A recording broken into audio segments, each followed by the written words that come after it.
Do my evening skincare with me while I tell you how I ended up getting 5 staples in my head today. I'll start with, I don't sleep well at night. I get energy really late at night, unfortunately. Sometimes it's better than other times. Sometimes it's really bad. Sometimes it's not so bad. The last few nights, I have not been able to go to sleep at night. I've been up till about 2 or 3 in the morning. And I have really felt that during the day. Normally, it's not an issue because I work from home. I don't have to get up at any particular time. I only have one child still at home and she's about to turn 18. So normally not getting a lot of sleep is not a big deal. Except today I had to get up at like 8 a.m. because my daughter needed to be taken to the dentist. And they have this rule where you have to have an adult with you until you're 18. So I set my alarm for 8 a.m. and I got up about 8:04. I stood up, I start to walk towards the end of the bed and I feel a little dizzy, which honestly isn't all that strange for me. I mean, sometimes I stand up real fast and feel dizzy. Usually I just pause for a second and then it goes away. So I pause, I start to let the dizzy sort of fade. Next thing I know,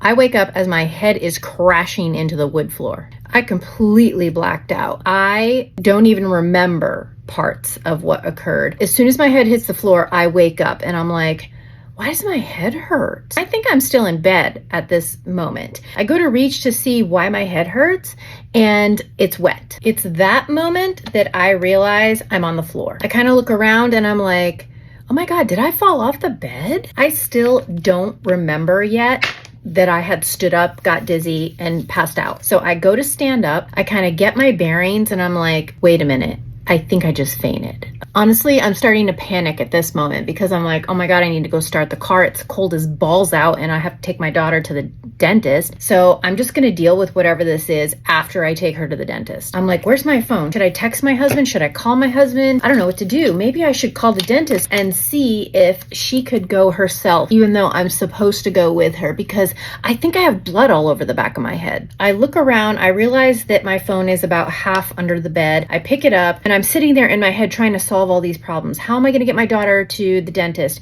I'm bleeding. Do I call my husband? I don't know what to do. Can I drive? Am I going to pass out driving? So I text my husband, I need help. My head is bleeding. I'm literally panicking at this point. I'm actually starting to hysterically cry at this point because I'm like, my head hurts so bad. What if I crack my skull? What if I have a concussion? So I go to the bathroom and I'm crying. I also don't want to cry in front of my daughter and make her worry. I do want to point out here that what is truly sad is that in the middle of me having an actual traumatic medical emergency, my first thought is we can't not show up to her dentist appointment because they get really mad about that. And then they'll charge us a fee. My literal only concern at that moment was getting my daughter to her dentist appointment so that we didn't get charged a fee. I go in, I make sure my daughter's awake. I just walk in, I look at her, I see she's awake. I don't say anything. I don't want her to see that I'm upset. I go down, I start the car because it is freezing out. And I'm literally like, I hope my tears and my blood don't give me chapped skin because it's so cold out. My husband still hadn't read the text messages, so I called him. I was like, did you see my text message? And he's like, no, let me read it. So he reads it and he's like, oh my God. And I just hung up on him. So he was on his way home. Let me additionally point out that in the middle of this traumatic experience where I think I might be bleeding in my brain,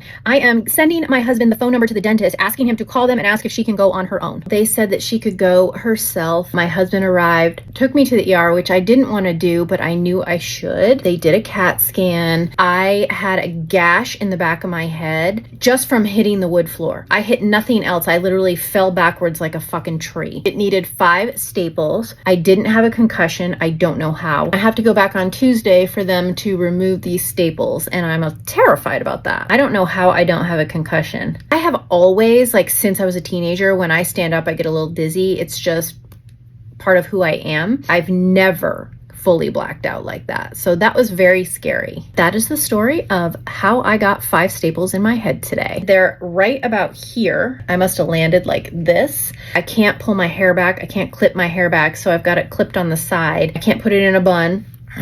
So that's my story. Stay safe out there, guys.